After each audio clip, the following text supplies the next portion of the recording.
And back home now, the GDP data released on Monday by the National Bureau of Statistics shows the trade sector contributed $5.37 billion to the nation's GDP in the first quarter of 2020.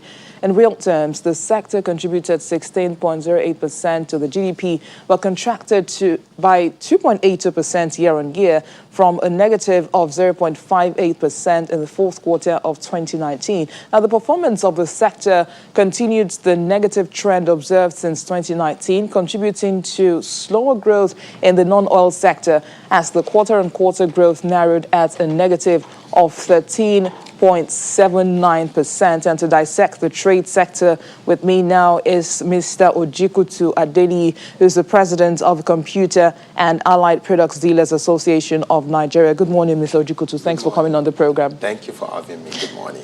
Now, the GDP data for the first quarter shows a decline in the trade sector. What are some of the factors that could be responsible for the weak performance? Basically, considering the pace at which we started 2020, amidst a lot of, political and uncertainty, really, it actually affected the trade sector from the fact that the majority of those things that are imported in Nigeria that are traded in terms of commodity, product, finish, and what have you, from different sectors, from ICT to a lot of clothing and a lot of other sectors like that, finished products as well, in terms of food production, crop production, and what have you, comes from China. So, and the coronavirus issue started in November, December. So the importation, bringing things into Nigeria, started slowing down from December, but it was not noticed. So basically, why it affected the first quarter is because the rate at which people were ordering have been slowed down. So it is those things that comes in either as raw materials or as finished products that are traded. So automatically, it affected the trading, the way products and goods exchanged hands in the first quarter of 2020, basically. That is the major cause. Now, you're in the business of trading, and of course, you represent an important segment of the trade in Lagos. That's the Computer Village, and of course, you've given us a description of, how it has affected you. But can you give us, since the virus broke out in Nigeria with the lockdown and all, can you tell us how exactly this has impacted your business? Majorly, you observe that the product that are already in stock, when the presidential directive came, that no commercial flights to come into Nigeria unless emergency, permissions were given. And majorly, what we sell, mobile phones, computers, projecting equipment, cameras, and what have you, are basically products that are finished from abroad, China, America, Europe, and, that are brought into Nigeria and are being traded. So stocks were not coming in. Products were not coming in. So people were left with what they have in their stores. So you now discover that things were sold, some brands of mobile phones that were sold for around 400,000. They were the premium brand. Went up as high as 650,000, even during COVID. But why are they going up if they already had them in store? The law of demand and supply. The law of demand and supply. So when the products are not coming in because no commercial flights were coming into Nigeria or cargo planes or whatever you, that means that people are left with what they have. So everybody was holding on and demands were coming in. You now wonder, during COVID, how are people getting money to other products?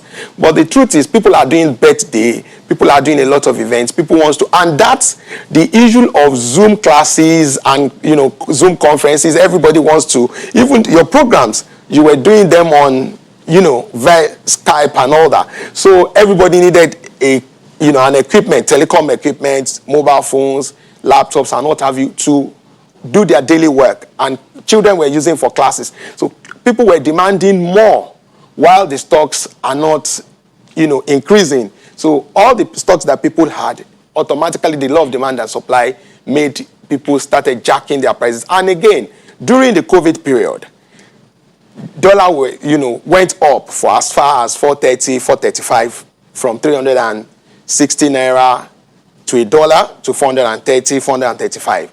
Now, what happened basically was people have the fear of ability to replace the stock that they were selling. So they are calculating the prices at which they are going to have their reorder, points. So when you buy at 360 to $1, you are selling a product for 100,000, for instance. If you are buying at 430 naira to $1, you probably want to jack that product. So you won't sell at that buying price or selling price that you had before. You will jack up to the present reordering time or the ordering value. So that was why the prices were going up. And when prices goes up, the quantity demanded will reduce. So, but you can sell at higher price, basically. But what's the state of importation now of these products? Are you able to import them now? There is a window. We thank, the government for opening a window. Dubai, their cargo, cargo things are coming in. Basically, things are not coming in from China, but people can route their products through Dubai, UAE, onto Nigeria. And this is, bringing the prices to a stability level at this time. And it's good you've talked about government now. Are there any specific actions or policies that you would like to see from government to support traders? Basically, there are a lot. And I want to say this, that as it is, when you look at China, when you look at the US, the SMEs, that's small and medium entrepreneurs or enterprises, these are the large volumes of the, economic sector that would automatically not just create employment for themselves, create employment for others, and produce products at their own level. The era of big conglomerates is, fading away, even in developed nations. And we are getting there. You see people now start their own businesses, register their own businesses, fast, and want to start producing something from local makeup to local creams to food production to syrup productions to even software production. So now what government needs to do for this set of people that have the boldness not to look for jobs but to create their own enterprise is basically ambience. For places like Computer Village, Ladipo Market, Alaba Market, and other markets around Nigeria, Aba Market, Arara Market, and Beirut Market in Kano, these are places that people's ingenuity, most of these places are not government built. They are people's ingenuity that brought them to bear. And what happens basically is that when these places are established by people's coming together to establish a hub, government needs to create an ambience. When you look at some of these markets, they look like slum, I'm sorry to say, because there is no proper government. I mean the federal, the state, and the local. There are no proper cut-off plan to say the way that we can generate revenue, the way that we can develop our economy is through this sector. Big companies will declare losses, but SMEs will still turn in something because of their trading activities, and they are ready to support the government by paying and, develop in the economy in their own way. Government should create ambience, road infrastructures. We don't want to come up with pictures. Road infrastructure, telecom, network in terms of government providing free internet for some of these ops. Power. They were doing something when they were doing maybe Empower or Trader Money, the vice president was doing, they did at Surah Market. These are things that they are supposed to do in ops like Computer Village. They are supposed to do all across that. There must be 24-hour power. It would amaze you when you go to some of these markets and you see I better pass my neighbor generator as much as 100 in front of a building, wired in a very funny way. It shouldn't happen in this kind of time, in 21st century. Government should take ownership in terms of development of these ops. And I tell you, that is the solution to Nigerian underdevelopment, to Nigerian economic downturn, to economic growth for our nation. Basically, if these ops, by the time they provide these infrastructures, it would jack up their revenue, jack up their resources. Government will have revenue even from them. Because a small company will grow to a medium-class company or enterprise, and medium enterprise will grow to large enterprise. Because there is, ambience, there is development. Some people say capital. Government should give loans. The procedure at which we give loans to SMEs should be less cumbersome.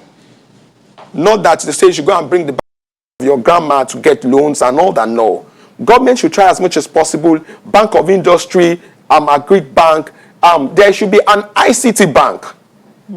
ICT is the bane of any development anywhere in the world, if we are serious. So anybody that have an innovation, I think Lagos State government did something like that they set, some funds out for innovators.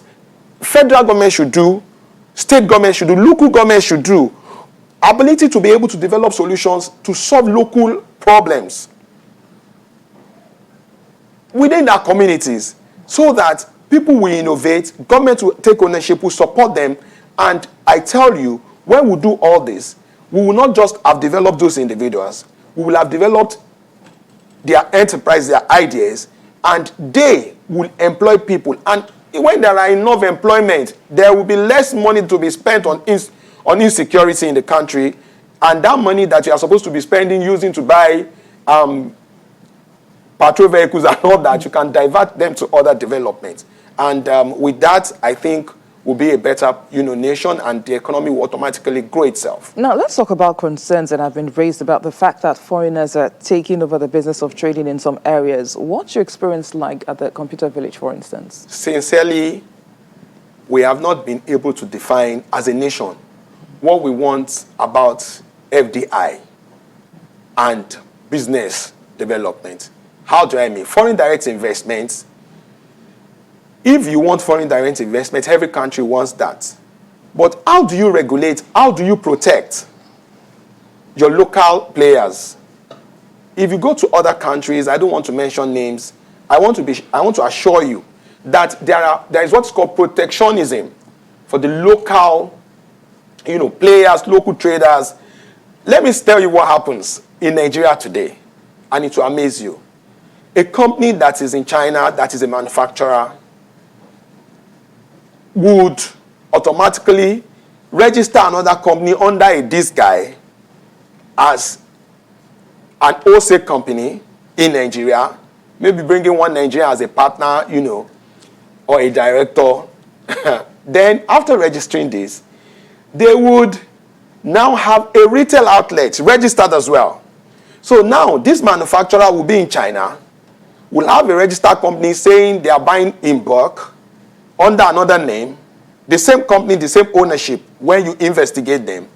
Now, they will now have retail outlets across Nigerian cities.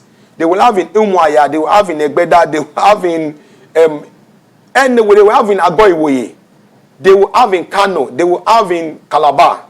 In all the cities, competing with that woman that has a show glass, buying from the same company that is owned by them as an wholesale company, selling, and they will have a shop in front of that woman.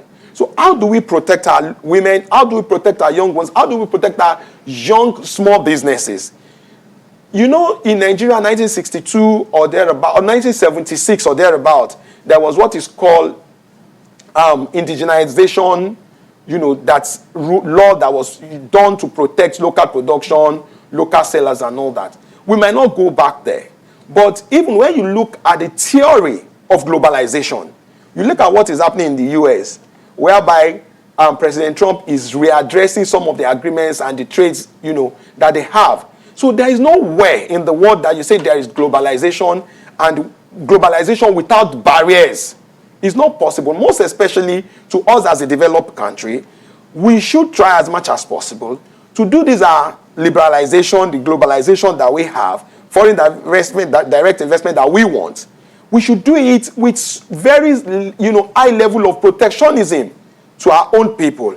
If not, all these monies that are made, I don't want to mention countries because Nigeria is a friendly country to other investors, to other, nationals. But at the same time, they should understand that they should follow the laws. There are companies that, if you want us, we mention to the government that are doing this, funny practices. I was going to ask, has your association, for instance, actually mentioned to the government that We've written to government agencies, we've written to National Assembly. We have our copies of things that we have written, calling the government's attention. Has there been any response to any of your letters? There was an investigation from NCC. NCC came to do their investigation. The report, we are not sure. Maybe because of change of government. But they should still look. We are calling out NCC, have a close relationship with our association, But at the same time, this protectionism is not just basically because we are here as business people. Even in other sectors, foreign companies that are manufacturers, OEMs, original equipment manufacturers, cannot be competing with that woman that has a show glass somewhere in any city in Nigeria. It's not done. But we also want to attract foreign investments into the country. But that is what we're saying. Even US, they just entered a renegotiation deal with China this year, February 2020. Why can't they, for the fact that they know they have the largest economy, why are they renegotiating trade agreements? Why are they renegotiating? So the truth of the matter is, no country, because you want foreign direct investment, allow people to be planting vegetable. Foreign investors planting vegetable, competing with that woman, or foreign direct investment, not doing what they are supposed to do are basically large projects. Not that they will have, they will be on top, in the middle, and the low player. So at the end of the day, when they do this, they will be killing people. They will be causing, instead of them solving problem, they will be causing more problem in terms of unemployment to our people, which is not acceptable to us as, players in the industry and generally across Nigeria. Something we should discourage. Mr. Ojikutu Adeni, President of Computer and Allied Products Dealers Association of Nigeria, many thanks for coming on the program. Thank you for having me. Thank you.